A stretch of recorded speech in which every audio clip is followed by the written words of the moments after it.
What is up, though, Lions fans? It's your boy, Motor City Don P. We are back here once again, and you already know what time it is. It is time. It is time to say some stuff and to do some things, to talk about some stuff, and you already know what it is. It's Friday, party, party, party, fun, fun, fun.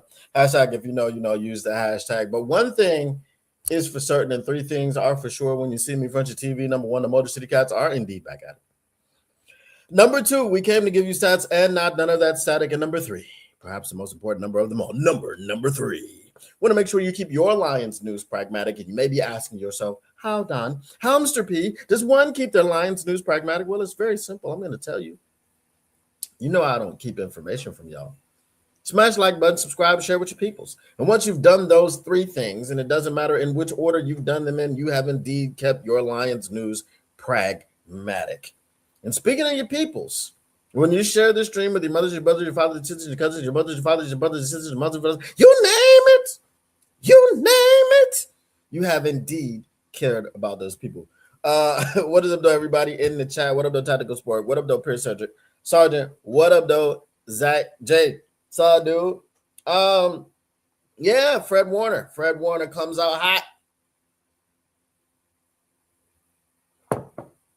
Talking about the Detroit Lions injury situation. Now, I know, and I just remembered to remind myself, we're going to get into that whole contract situation.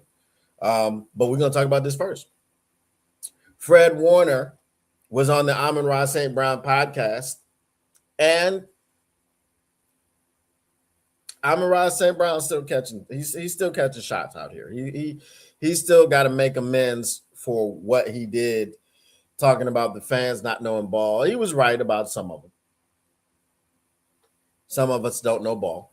Not us, as in, I say us as fans. You know what I'm saying?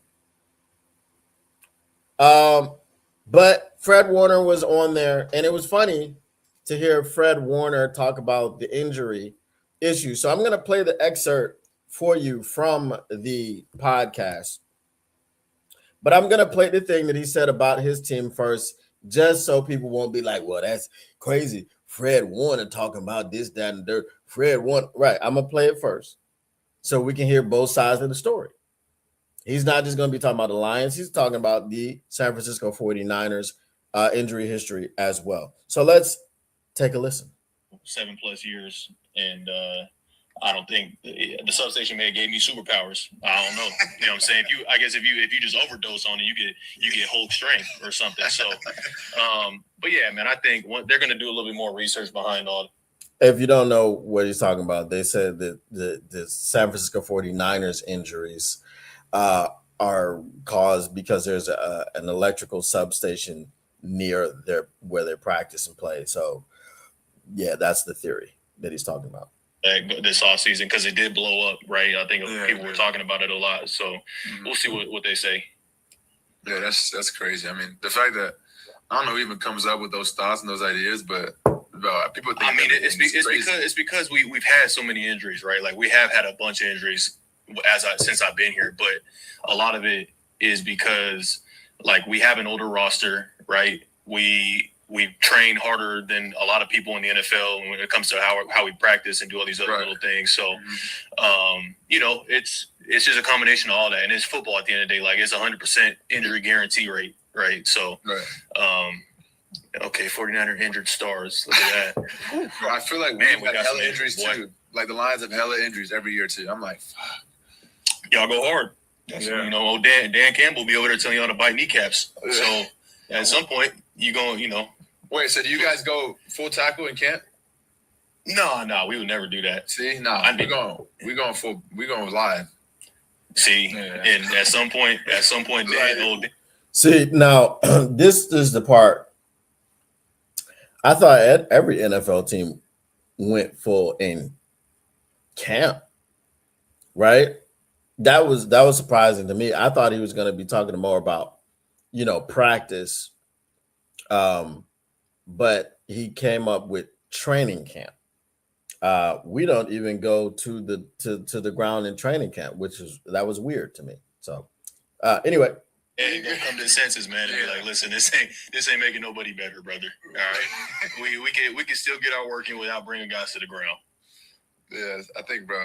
Every time when new players come to our team, they look at me, look at us during practice. They be in the locker room like, y'all practice like this all the time. Dog. I just be like, yeah, this is all I know, bro. Like, yeah. I think That's crazy. I get the mindset that he's trying to instill in y'all, but because he's obviously saying you can't become better at tackling unless you practice tackling, right? Like I'm sure that's the mindset, but I mean, tackling is about just getting all the way there, wrapping a guy up, thudding the guy up, wrapping him, and then you just only got to do the extra, bring him to the ground, right? And like half the time, guys are just in desperation trying to get somebody on the ground, where you're putting yourself and the person who you're tackling at risk, right? Then that's improper tackling technique. But if you're doing it correctly, you can be in a position where you can tackle and be like, okay, I ain't bring you all the way to the ground, right? So, yeah, that's facts. All right, so I've seen some of this in the chat. Fred Warner is not wrong. We've been talking about this for some time. Tactical Sports said he's a fan of full pass some days, but just not on Fridays. I was just gonna say something and I just flashed back to something. It's the shirt for me. Pause. Listen, the thudding situation. You can have the turf situation, turf versus natural grass. I don't know why we've been having that argument and that discussion for as many years as we have. If you're old enough to have gone to the Silver Dome, okay? I've never been to Ford Field. I was in Atlanta when they opened up Ford Field, and then I've been out the country. If you're old enough to have gone to the Silver Dome, you know how terrible that playing surface was. And it wasn't just the carpet. It's the fact that underneath the carpet was concrete. And then in like the early 2000s, they started putting pellets into the turf and they started making the turf, they call it field turf. And these pellets were like ground up, tires, like car tires. Why has this been going on for so long? Just use grass. Just use grass. It's simple. I know, sod and, all this other stuff. But, it's not. They're billionaires. Just use grass. What's the issue? But anyway, the tackling from the practice situation. Look, if you go full pads, I would like to think, okay, and I'm going to look this up because I know I want the actual answer.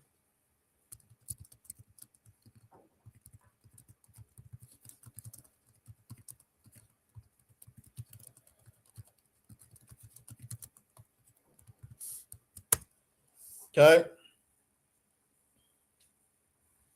I asked the question, who is statistically the best tackling defense in the NFL?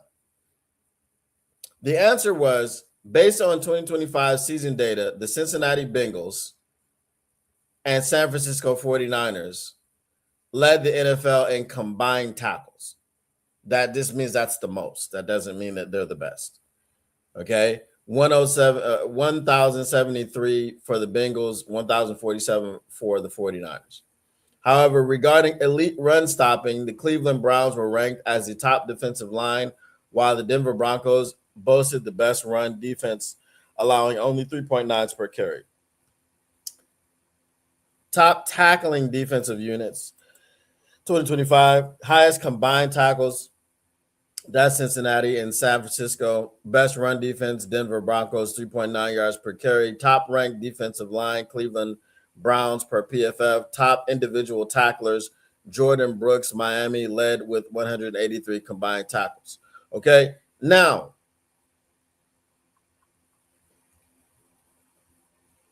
I'm going to ask you another question because I have a point here.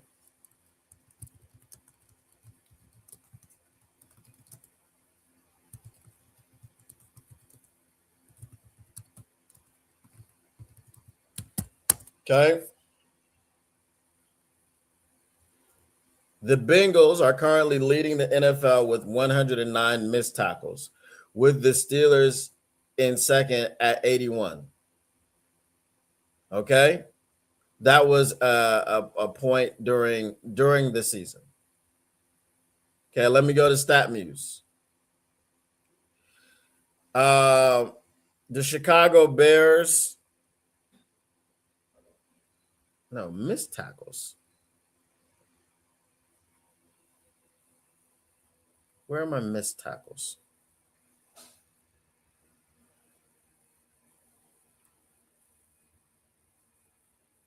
Anyway, that's the point. Okay. Nowhere in there did I see that the Detroit Lions were at the top of the tackling in the NFL. So we know that the Detroit Lions are the top in missed games, not missed tackles, missed games due to injury. There's 94 more missed games due to injury than the second place team. There's been, since Dan Campbell took over in 2021, there's been over 1,000 missed games due to injury with the Detroit Lions. Since Dan Campbell took over in 2021, that is the highest rate among any NFL football team. So with Dan Campbell believing that he needs to do some things differently and we need to look at different things and, there's nothing wrong with the medical staff, at some point, it's a trend, right? Everybody wanted to look at the 15-2 season and say, this couldn't happen again. This was an anomaly. And then we look at 2025 and we go, maybe it's not. And then we look back 30,000-foot view. And as I said, since Brad and Dan have taken over, it's been the most missed games due to injury in the entire NFL league. So Fred Warner saying what he said about, hey, man, you can thud and you can get your work in. And now, is it heaps of people getting injured in practice? No, but you're playing 2 seasons worth of football. You're playing a whole season worth of football in practice because you practice every week and then you go live every day. So whatever little nicks, whatever little stresses that you put on your body in that full padded practice where you're going to the ground, that's going to translate into Sundays, right? Maybe a torn pec. You say, okay, we were going full pads and I felt a little bit of something. If I felt a little bit of something in my pec, but I was like, I shook it off. It was fine. I had full range of motion. This is a slight little bit. I was like, it's a little bit stiff. And then Sunday comes and you tear your pec completely. Why? Because that tear started in practice. Right? So if you're trying to build this callus on your body and you think the only way that you can do it is by fully tackling to the ground, well, at least be the number one tackling football team in the NFL. At least do that. So you're telling me you're the number one injured team, but you're not even the number one tackling team? So the question is, what are we doing? That's my question. I don't know. I don't know that being gritty comes from practice. If we're looking at people that we bring in here, we're looking at their mindset, we're looking at your mindset, your will should determine your level of grit, not practice. Right? You go all out in a drill that's not to the ground, that's not, you go all out and you give every amount of physicality that you can give in that drill without going to the ground. We don't need to know more. We know you'll go to the ground when it's time. We know you'll make the tackle when it's time. We know you won't give up on a play when it's time. We don't have to see that in practice over and over and over again throughout the season. We don't. So, most of us, well, I can't say most of us. Some of us play football, high school football, playing football from the time you were 9 years old or whatever, like myself. Yeah, full padded practice every day. It was fun. Every practice you wanted to scrimmage. Every practice. Did not matter. Little league, middle school, high school, you wanted to scrimmage during practice.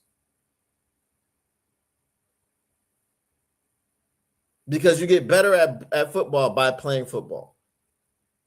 But when you go to the NFL and it's a multi-billion-dollar industry, maybe even $1 trillion industry, you need to protect your assets more.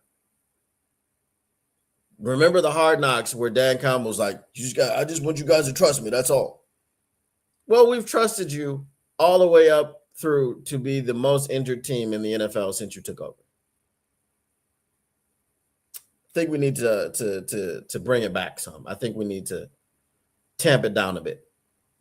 I'll see what y'all guys are saying in the chat. I know there's a bunch of stuff going on in the chat right now. All right.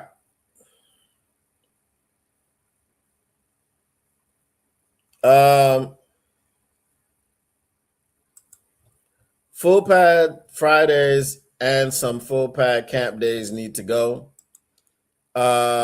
Zach J.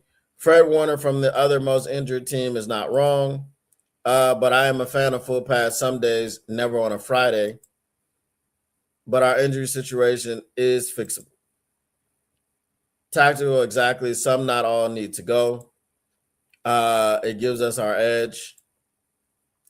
I'd take 30% away in camp. And as Dan said, full pad Fridays need to go. As Don said, sorry. We're talking about practice. We're talking about practice. We're talking about practice squad players. I thank you, Zach J. Thank you. Because that's another point that I had.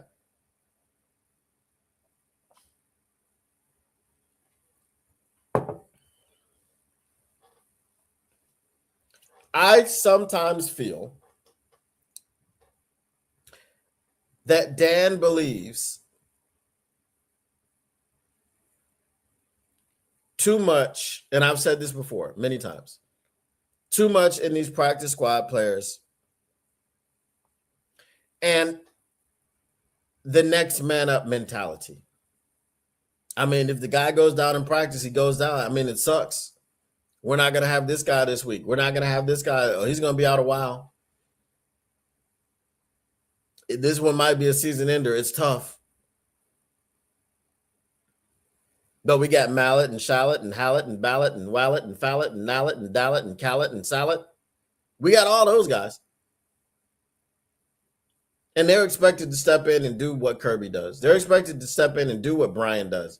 They're expected to step in and do what Anzo does. They're expected to step in and do what Hutch does. They're expected to step in and do what Aleem McNeil does.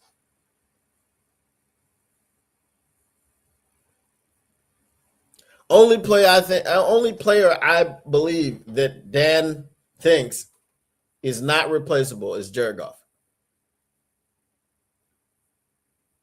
But because they won't they won't invest in a backup quarterback, who knows? Maybe they do think that he's replaceable.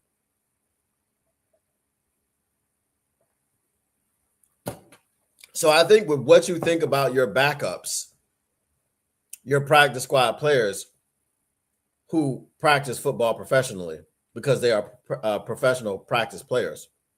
What are we talking about? We're talking about practice. We're talking about practice. Because you believe so much in those guys, you think, hey, let's go live all the time. It's cool. We got Mallet and Ballot and Shallot and Wallet and Fallet and Nallet and Nallet and Callet and Hallet. We got everybody. The whole legion of whom. We'll have a whole defense of whom. Who cares? Take 1 day a week, full pads away in camp. Take away full pads and tackling in training camp. I'm Break Straw, and I approve this message. Zach, I've said 1 day a week, full pads go away. LOL, I know I just had to take a jab at Break Straw a little bit. Honestly, once the season starts, you should probably move away from hitting, maybe practice in pads. Yeah. yeah. I'd say full pad Wednesdays, Thursdays, 1 full practice day of install, Friday uppers, Saturday walkthrough. I think full pads on Friday is fine too, no hitting. It's the hitting that causes the problem. So if you're in full pad Fridays, hitting is gonna happen. Just stud a little bit. It's young thudder. Yeah, but you can cut that out. You don't have to hit in full pads. You don't have to, but it's hard not to. I'm like, you had me dressing in all these pads. I might as well hit somebody. I'm just getting out there, moving and running. Just getting out there, moving and running around at pads is enough to keep you sharp. That's why I propose just shoulder pads on Fridays. Practicing in just those practices are less physical. Hi.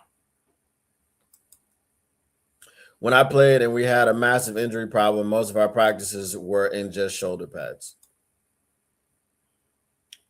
Oh, Lord. I don't know where these people come from. It's all right. Whoever you are gone.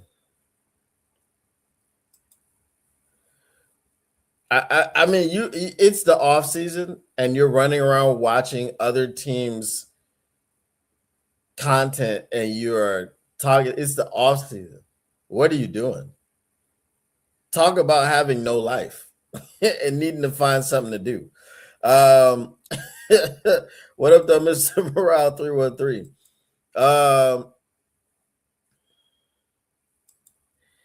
Hitting was the best part of playing the game. It was. MCDC was trying to bring back the essence of the traditional way of playing football, but it ain't working for us.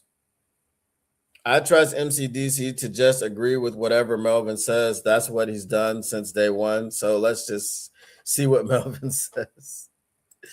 Is Melvin practice or calling the practice? Yeah, but you wanted to scrimmage because you have hopes to make it to the NFL. But once you have made it, you can tone it down a little bit. Facts. Let's not take what Dan says until we hear what his handler Melvin confirms. I really don't think it's all on BH. I think that MCDC has more of a hand in how this team is built than people think. I don't disagree with you there at all. You hugging because you got freaking Broderick Martin. Yeah, you in the war room. I'd have been like, what the what you excited for? Broderick Martin? What is this shit? I can't get jiggy with this shit. What is this shit? You know what I'm saying? Mother sucker. Like, I can't, I don't, nah.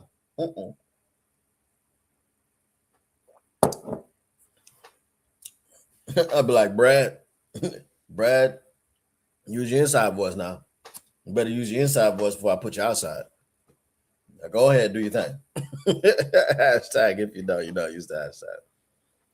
We got the vet squad. Vet squad. What I'm saying is all MCDC has done since day one is agree with and back up every single word Melvin has said or action he has taken.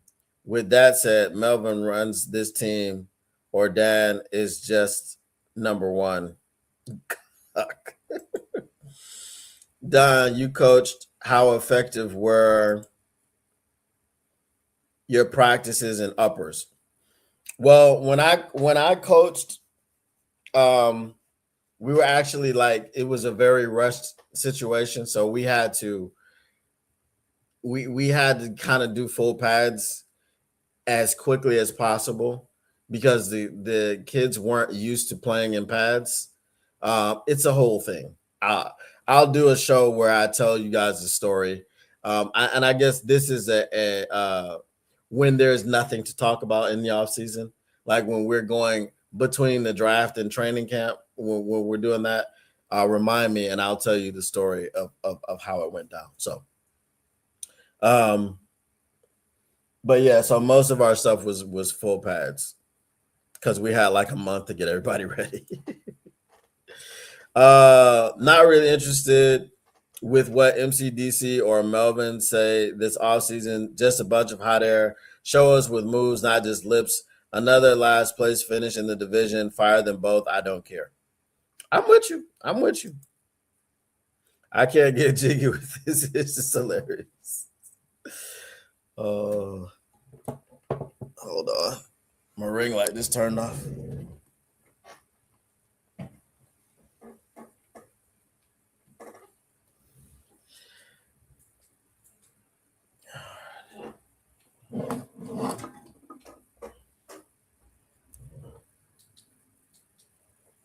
Hold on.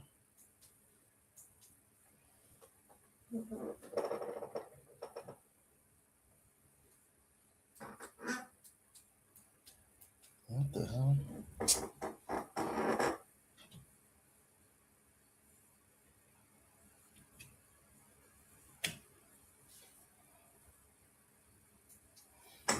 All right. We lost the ring light, boys. We lost it. All right. What up, Herb Gotti?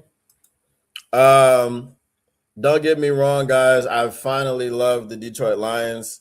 I genuinely love the Detroit Lions and the city with all my heart, but I'm just done listening to front office personnel speak anymore. We've seen many regimes before them and many after. Facts. I play center, so getting to just uppers Thursday was nice. I feel you. Good thing I got a rest on most defensive install days. Yes.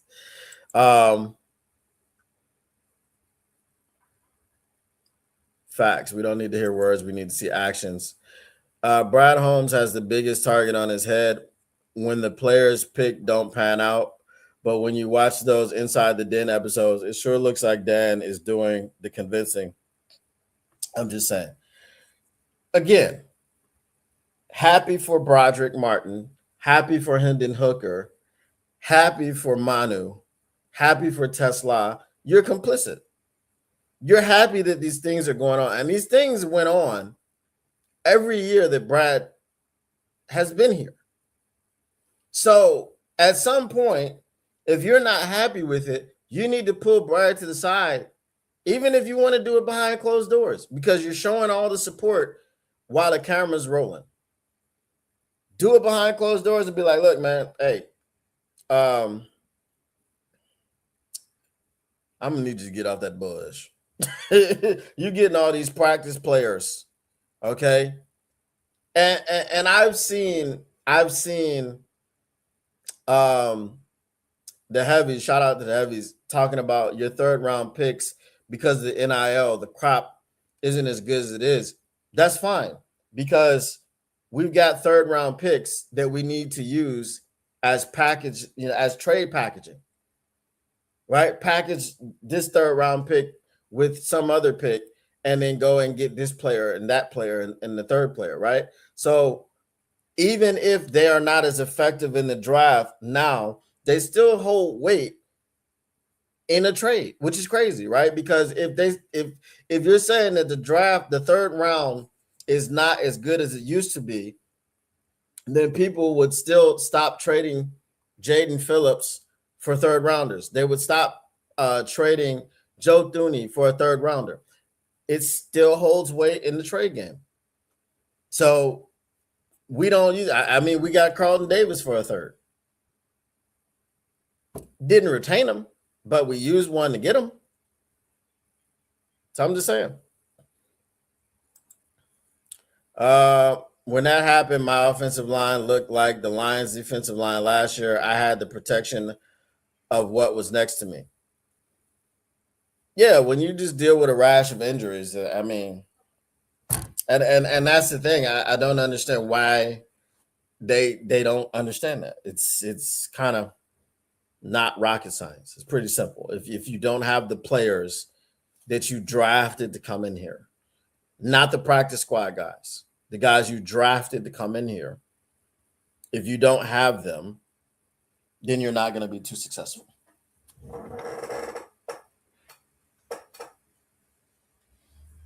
I don't know what happened with this. Let me see if it cooled down.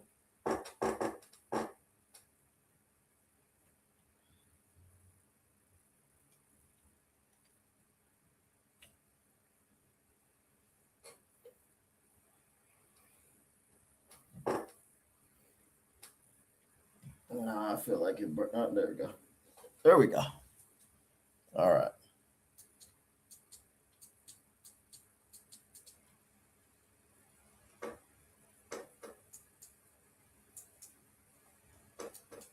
Nah, it burnt. It overheated, I think. Okay, we'll get it next time.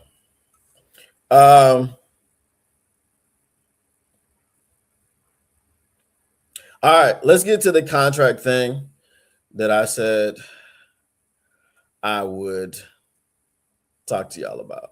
All right.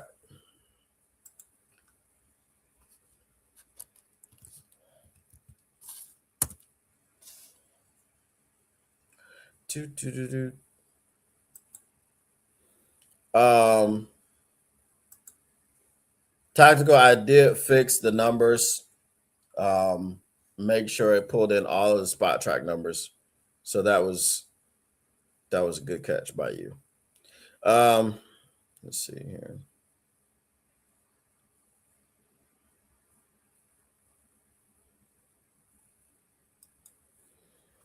All right. Salary cap secrets revealed.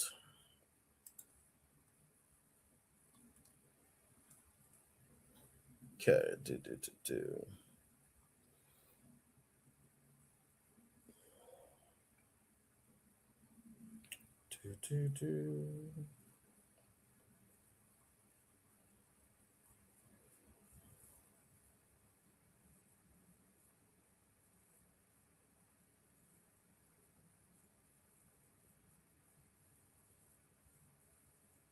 All right. So basically, I was looking at our strategies, and we were talking about. So we came up with something called the Guru Budget Breakdown. Okay. Here's how you spend $75 million without mortgaging the future. Acquisition: Trey Hendrickson, $8 million salary cap hit. Tyler Linderbaum, $6.5 million. Jamel Dean, $5.5 million. Devin Lloyd, $4 million. Okay. So how would you get Trey Hendrickson, Tyler Linderbaum, Jamel Dean, and Devin Lloyd? First of all, would you guys like that haul? I'm pretty sure the answer is a resounding yes. Okay. And what did we have to do to get that in here? Okay.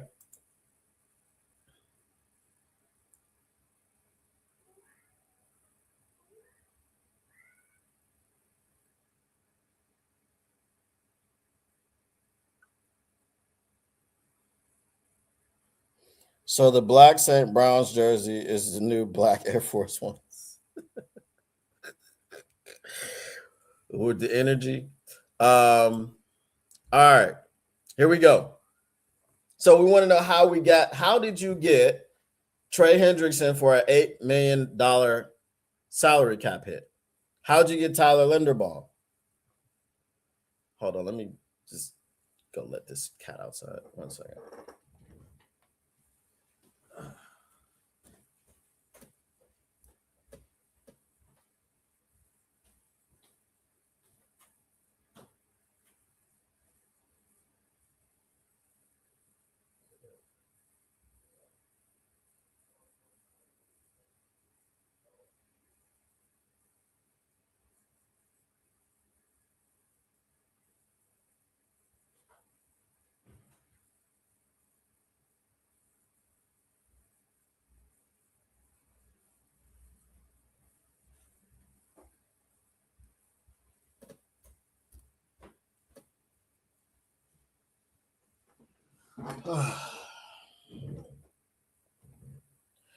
Yeah, he's an indoor-outdoor cat, and he's very freaking annoying, bro. You let him outside, and then he comes back to the screen, meowing to get let back in 2 minutes later. It's freaking ridiculous. All right, so how did you get these people under these cap hits? Okay, here it is. The final verdict: by using the signing bonus proration secret on these new arrivals, you've added 4 Pro Bowl caliber starters and still have over $25 million in the bank. This allows you to extend players like Jahmyr Gibbs and Sam Laporta next year without blinking. All right, so here is that. To get those incredibly low year one numbers, I use the minimum base plus max proration strategy. Okay. In the NFL, there is a massive difference between cash, what you pay the player, and cap, how you tell the IRS equivalent of the NFL you paid them. Here is the guru math behind those specific structures. Y'all with me so far?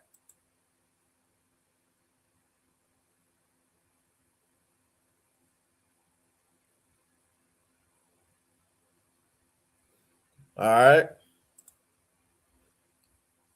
So the minimum base salary rule. Every veteran in the NFL has a minimum base salary, usually around 1.1 million to 1.2 million, depending on years of service.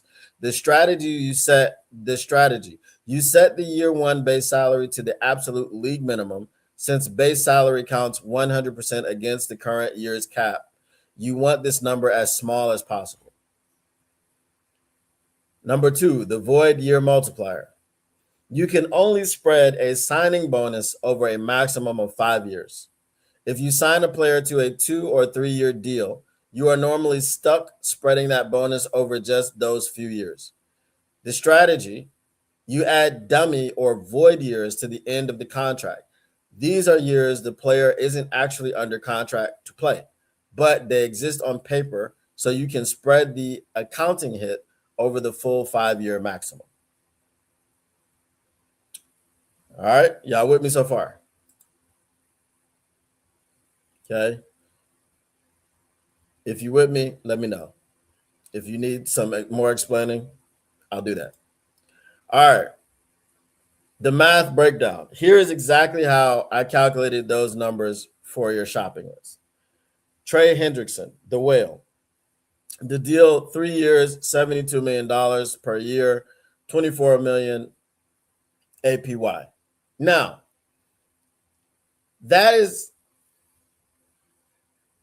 I would think that Trey Hendrickson would be higher than that, but let's just say he's not, for the sake of argument. The structure: we give him a $35 million signing bonus and add 2 void years, making it 5 years for accounting. 2026 cap hit calculations: minimum base salary $1 million, signing bonus proration 35 million divided by 5 years equals 7 million. Total 2026 cap hit $8 million. So, like, let's say Trey Hendrickson is not going to get 24 million per year. let's say he's going to get 34 million. Okay. So we would do the same thing. It would just be 5 million, or it would be 10 million more dollars. Right. So if you give him a $45 million cap hit, you take that over 5 years, that's 9 million. So his minimum base salary at 1 million, that would be, you guessed it, $10 million on his salary cap hit for year number 1. Does that make sense to y'all? Yes. Okay. All right. So the total cap hit is 8 million, and I think my numbers of 34 million are kind of more in line with what Trey Hendrickson would get, just because he's older, and you already got people like Aiden Hutchinson at 40, 45 million, Micah Parsons like this. So you would think that he would command top of the market. However, he is 31. So if you're talking about giving him a 2-year deal, maybe not, So so the result is Hendrickson gets 36 million in cash on day 1, but he only cost the team 8 million against the cap this year. In my assessment, he would get 47 million in cash on day 1, and he would only cost 10 million against the team, or against the cap.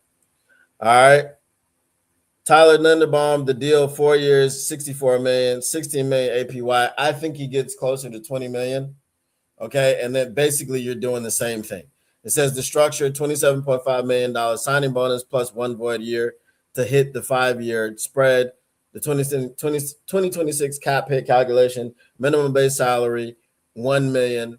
Signing bonus proration, 27.5 million over 5 years equals 5.5 million.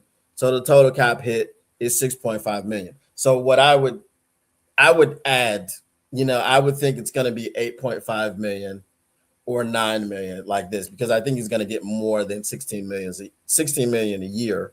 But if he doesn't, if he gets around there, then for the cap hits, you can get him for that much. Okay. So are y'all getting this in? I agree, not worth it. You mean Trey Hendrickson?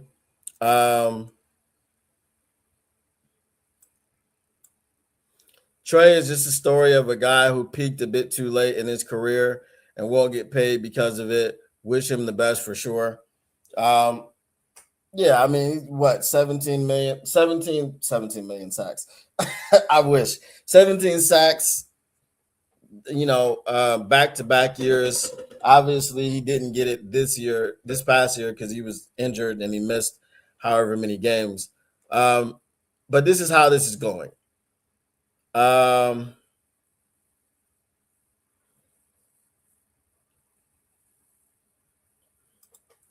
here's another thing.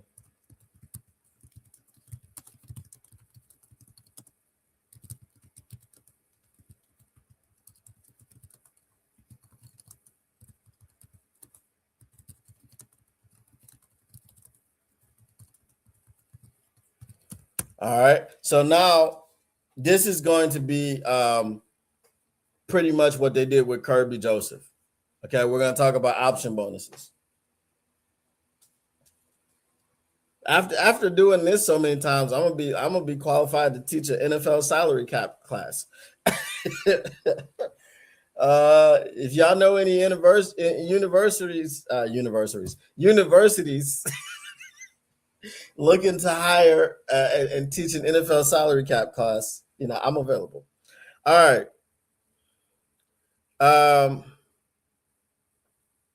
Says to a true salary cap guru, the option bonus is the ultimate pre-planned restructure, while a signing bonus is paid at the moment a contract is signed. Now, did y'all catch that?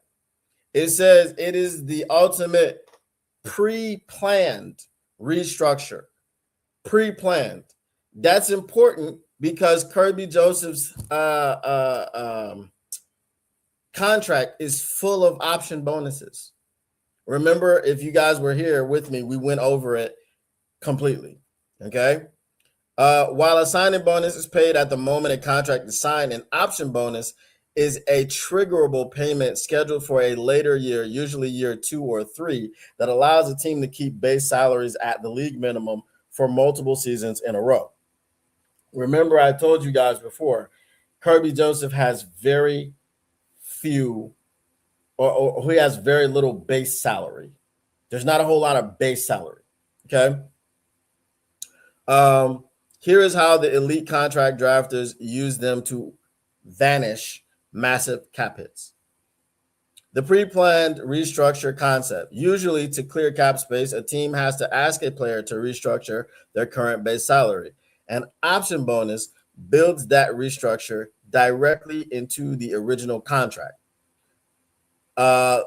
Instead of a $25 million base salary in year 2, the contract specifies a $1.2 million base salary plus a $23.8 million option bonus. If you go and look at Kirby Joseph's contract, there's a lot of that going on, right? This year is a $2 million cap hit. That year is a $5 million cap hit. Why? Option bonuses, okay?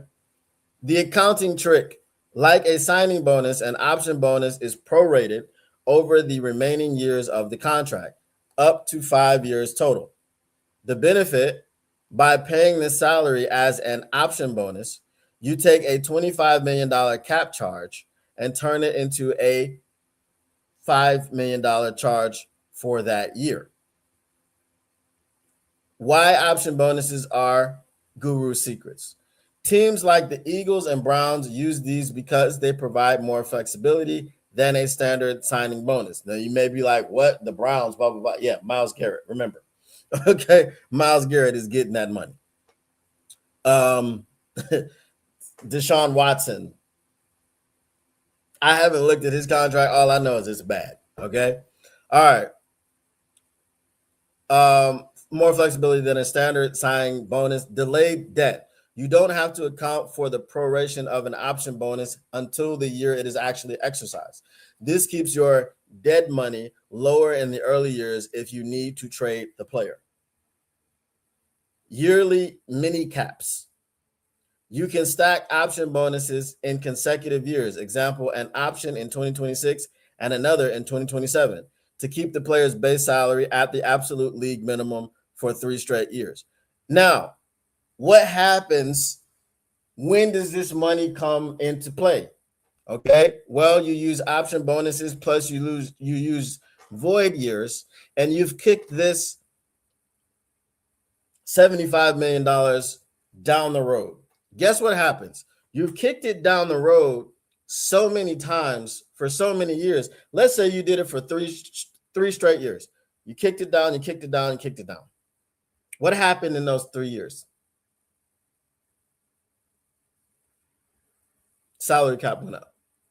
Now, let's say in theory, we know that the salary cap goes up between 10 and 20 million a year, sometimes more. Let's say business is good. Okay. More streaming, Paramount Plus, everybody's trying to get in. We need to get a game over here. We need to get a game over there. So it goes up 20 million each year for those 3 years. Now you have an extra 60 million, right, to play with. And what have you been kicking down the road? $75 million. So now that $75 million that you kicked down the road is absorbed in that 60 million. And you've got 15 million now that you have to deal with. Maybe it's dead money. Maybe it all has to, it triggers a what do they call it? A balloon payment, right? So after you do that, and your balloon payment is no longer 75 million. Now, because you strategically kicked the can down the road, understanding that the salary cap is going to keep going up, you are going to get a balloon payment of $15 million. Much, much easier to deal with. Are y'all with me right now? Let me know you follow. I understand everything. I just don't think that Melvin is going to do any of this. Hate to say it, but I really think we're going to have a pretty underwhelming free agent season. I feel you. Option bonuses, though, are a thing that they are relying on because with all of these Hutch, Kirby, Laporta coming up, Gibbs is coming up, maybe Branch, who knows? Shout out to Pierce Sargent for reminding me that the salary, that the franchise tag is a thing, even if you don't want to do it, or you don't use it. As the Lions, they don't really franchise people. Don, I'll take you over Melvin. That would be awesome. All right. That Lions deal in the background is great. I appreciate you, man. I appreciate you. Oh,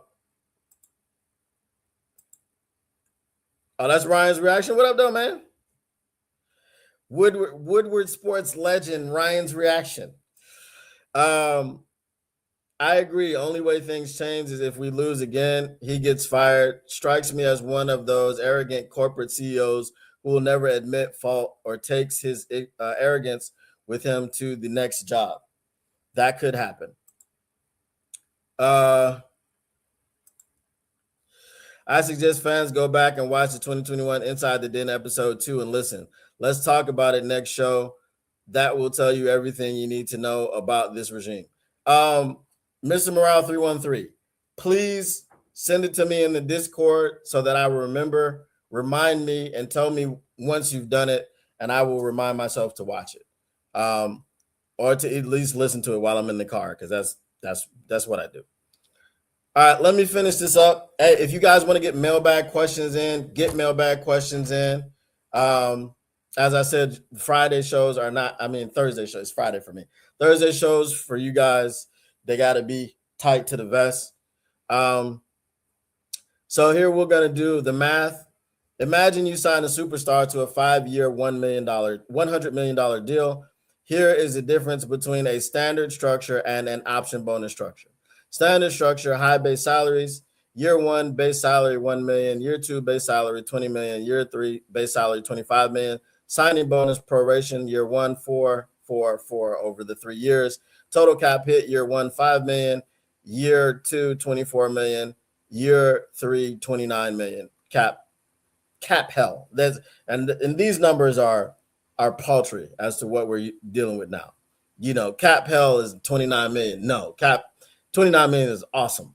$69 million, like Jared Goff, that would be cap hell.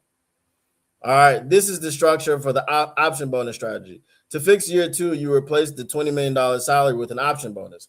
Year 2 logic, $1 million base salary plus $19 million option bonus. The proration, the $19 million is spread over the remaining 4 years, $4.75 million per year. This is exactly what happened with Kirby Joseph. Exactly. Go back and look at his contract. Okay. So base salary, first year, $1 million, signing bonus proration, $4 million, option proration, nothing, total cap, $5 million. Okay. Year 2, $1 million, $4 million, option proration, $4.75 million, cap hit, $9.75 million. Year 3, $1 million, $4 million, option proration, $4.75 million, plus a new option, $14.5 million. Okay, so the result, you just save over $14 million in cap space in year 2 without cutting a single player or losing a single cent of talent.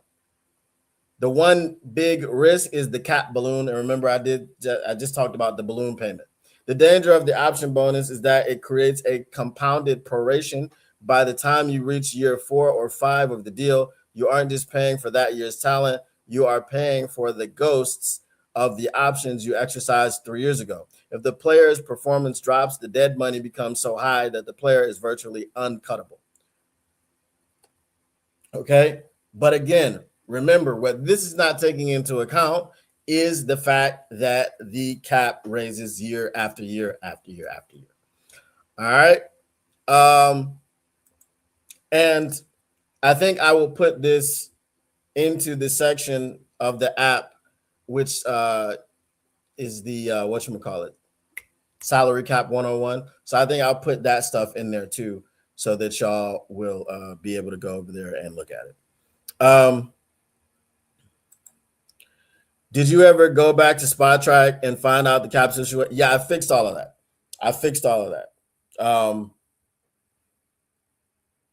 Yeah, I shouted you out in the beginning and said I fixed it. So I went back to Spot Track and just screenshotted all of the cap stuff and just fed it into the machine. What up, though? 313 Thug Living.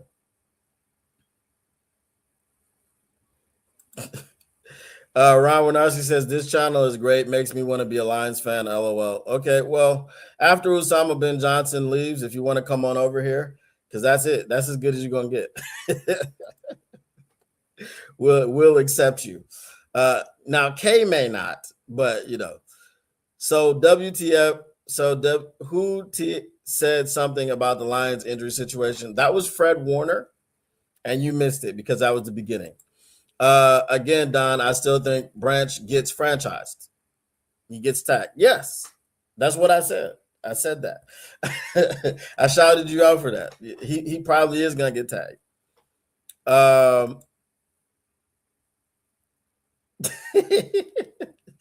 Kay said no, Ron. I'm sorry.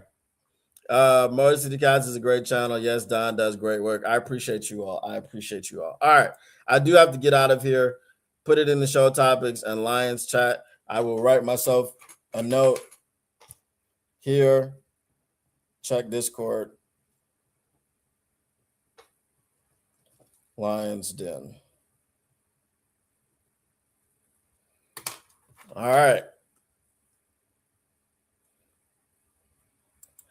I don't think they will tag Branch. He probably will get less money than many think he will. That would be awesome if he did. All right, y'all, I got to go ahead and run. Once again, the Motor City Cats R&D back at it. We came to give you stats, not none of that static. Whatever you do, make sure you keep your Lions news pragmatic. And we're out. Peace. We'll see you tomorrow.